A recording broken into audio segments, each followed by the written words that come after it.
Since childhood, we are taught never to accept anything from strangers or share personal information with them. But what happens when you ignore both of these things? Today's story is about a true incident involving 16-year-old Kara Robinson, an ordinary girl like you and me, but one who is mentally very mature. We see her at her friend Jesse's house. Both Kara and Jesse had a sleepover the night before because Jesse's parents were not at home. During their conversation, Kara suggests they should stay at another friend, Clara's house, since her house is much bigger. However, she knows she needs permission from her mom first. Kara calls her mother Sarah, who is a working woman. Sarah has never refused Kara for anything because she trusts her daughter. Keeping that in mind, Sarah gives her permission, and Jesse's mom agrees as well. As they are planning, Jesse steps into the washroom, and Kara goes outside to water the flowers. While she is busy, Kara notices a black sedan driving past the house repeatedly. Initially, she ignores it, thinking it might just be a coincidence. But when it happens again, she becomes cautious and looks more carefully. The car stops, and an adult man steps out with a book in his hand. Approaching her, Kara assumes he might have something to ask.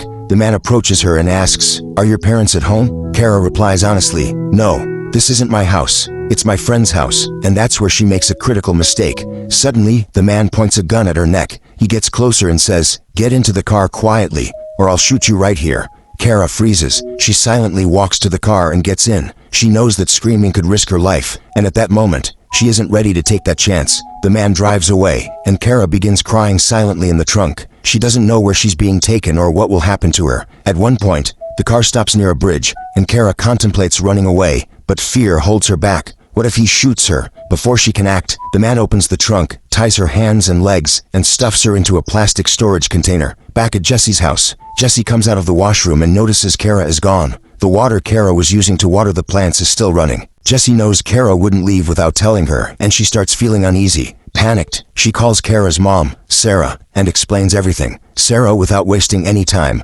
contacts the police. The police arrive at Jesse's house but aren't convinced that Kara has been abducted. They assume she might have run away from home or gone somewhere with a boyfriend. Frustrated, Sarah calls Kara's boyfriend Ryan and asks if Kara is with him. Ryan denies any involvement and insists that Kara would never do something like this. Meanwhile, Kara reaches the man's house. He takes her out of the container and leads her into his bedroom. As Kara enters, she begins observing everything carefully, trying to understand her surroundings. Kara notices that the room is filled with strange and unsettling items, things that could easily be used to harm someone. Soon after, the man sits down with a notebook and starts interrogating her. He demands answers to deeply personal questions: her parents' names, her address, their phone numbers, her level of education, and even if she's a virgin. He even asks for her body measurements. The cruelty in his eyes is evident. His obsession is sickening, especially knowing that Kara is around the same age as his daughter. Despite being horrified, Kara tells him everything he asks, hoping to avoid further harm. The man then coldly states, "From now on, you will obey everything I say. You will call me Mister. If you try to escape or do anything wrong, I will kill you." The man proceeds to violate her in a way that leaves deep emotional wounds that Kara knows she will carry for the rest of her life. When it's over and Kara regains some composure, she begins to notice things in the room. There's a hairbrush with strands of hair on it, and some cream typically used by women. This convinces Kara that another girl lives in this house, but she doesn't know who it is or where she might be. Afterward, the man leads her out to the living room, where he forces her to sit on the sofa and watch adult movies with him. Meanwhile, Kara's mind races. She knows that the longer she stays here, the worse things will get. She begins to observe her surroundings, desperately looking for an opportunity to escape. However, the man shadows her constantly, leaving her with only 2 or 3 minutes of freedom at a time, nowhere near enough time to make a move. Kara realizes she must be strategic. She starts engaging him in conversation, pretending to go along with everything to gain his trust. When she asks for his name, he surprisingly tells her, "Johnny." He says he owns a shop, but when she tries to ask about his family, he quickly shuts her down. Johnny is no fool. He knows exactly why she's asking. He warns her, "When I'm done with you, I'll let you go. But I don't know when that will be. And if you go to the police afterward, I'll make sure your mom pays for it. She'll never be able to show her face again." Several hours pass, and Johnny takes Kara back to the bedroom. By now, Kara understands his patterns and begins carefully observing everything about the house. She notices a calendar hanging on the wall with a name scribbled on it: Johnny's family doctor. There's also a marked date 2 days away, labeled Disneyland Return.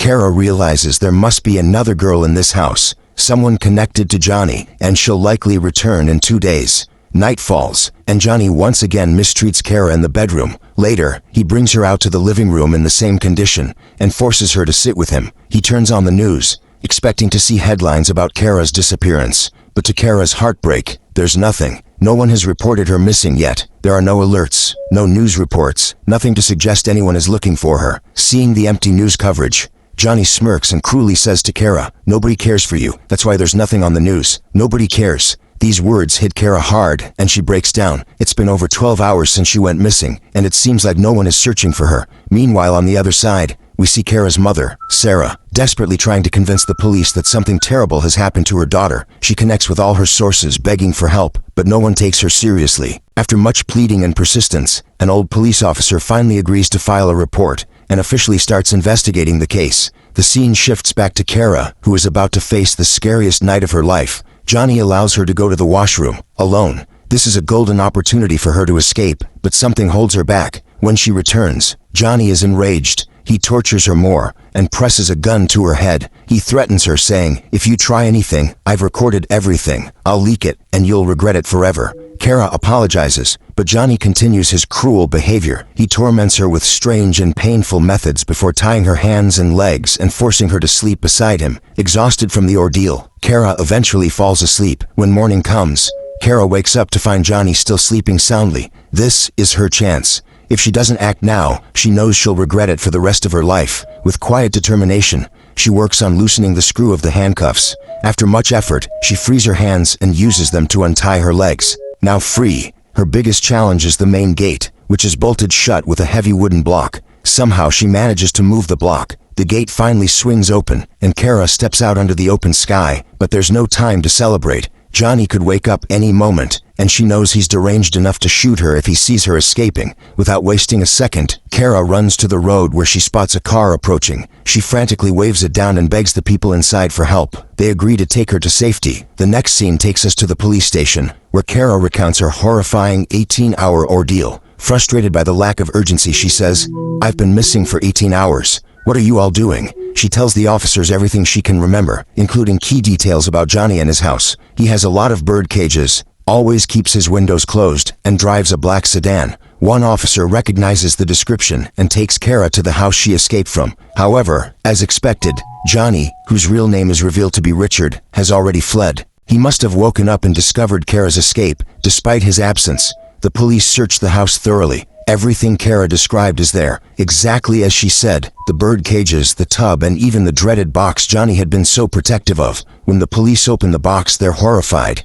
Inside, they find remnants of countless other victims, personal belongings, photos, and items that tell the stories of many girls who had suffered at Richard's hands. The police also uncover newspaper cuttings in Richard's house, detailing stories of girls who had gone missing years ago. Meanwhile, Kara is taken to the hospital for a medical examination. Thankfully, there are no severe physical injuries, but the emotional wounds are a different story. The officers dig into Richard's background and track down his family. They find his wife Janelia at his mother's house, along with the infamous black car Kara described. When questioned, Janelia refuses to believe the accusations, insisting that Richard is a good-hearted family man. However, her sister reveals a key detail. She had spoken to Richard the previous night, and he mentioned staying at a motel. The police race to the motel but find no sign of him. It seems Richard had been tipped off. Meanwhile, Kara begins her journey back to a semblance of normalcy. However, her friends' whispers and judgmental looks make it difficult. The police advise her to stay at home for her safety, as Richard is still on the loose.